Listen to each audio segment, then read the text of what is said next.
நாம் தமிழ் கட்சி குறித்து வரக்கூடிய அந்த கருத்து கணிப்புகள் இருக்கு இல்லையா, கருத்து கணிப்பு முழுக்க முழுக்க தாவேக தலைவர் விஜய் சொல்றாரு, அது கருத்து கணிப்பு இல்லை, அது வந்து காழ்ப்புணர்ச்சி கருத்து அப்படிலாம் சொல்றாரு. ஆனால் உண்மையிலே அவங்களும் பணம் கொடுத்து தான் பெய்டு மீடியாக்களை வைத்து எழுத வைக்கிறாங்க. நாம் தமிழ் பணமே கொடுக்கல. நாம் தமிழ் பணம் கொடுத்துருந்தா 35% 40% எடுக்கணும் போறது கூட இங்கே ஆட்கள் இருக்கு. தனியாக உட்காந்து ஒரு 50 லட்சம் மொத்தமாக கொடுத்துட்டா ஒரு டிவி சேனலே நாம் தமிழ் வந்து இந்த மாதிரி 234 தொகுதியிலையும் 25 விழுக்காடு மேலே தாண்டி போய்கிட்டு இருக்காங்க, முன்னிலை இழுபறின்னு போடுறது கூட ஆட்கள் இருக்கு. ஆனால் அதெல்லாம் செய்யலை. ஏன்னா இல்லை, அதுக்கு இருந்தாலும் நாம் தமிழ் கொடுக்க போகிறதில்ல.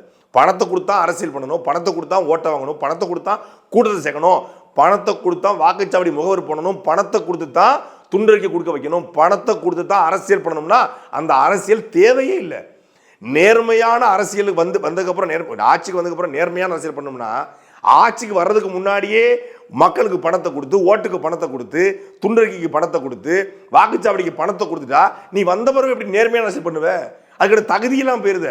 இயற்கை விவசாயம் பண்ணுறேன், ஆனால் என் தோட்டத்தில் இருக்கக்கூடிய அந்த நிலத்தில் மட்டும் நான் வந்து கொஞ்சம் செயற்கை உரத்தை போட்டுக்கிறேன், நான் வளர்ந்ததுக்கப்புறம் இயற்கையாக மாற்றிக்கிறேன், இப்போ செயற்கையாக கொஞ்சம் போட்டுக்கிறேன் அப்படின்னா எப்படி இருக்கும்?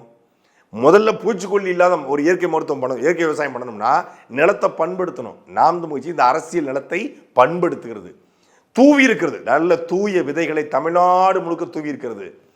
அந்த விதை முளைக்குமா முளைக்காதா என்பதை காலம் பதில் சொல்லும்.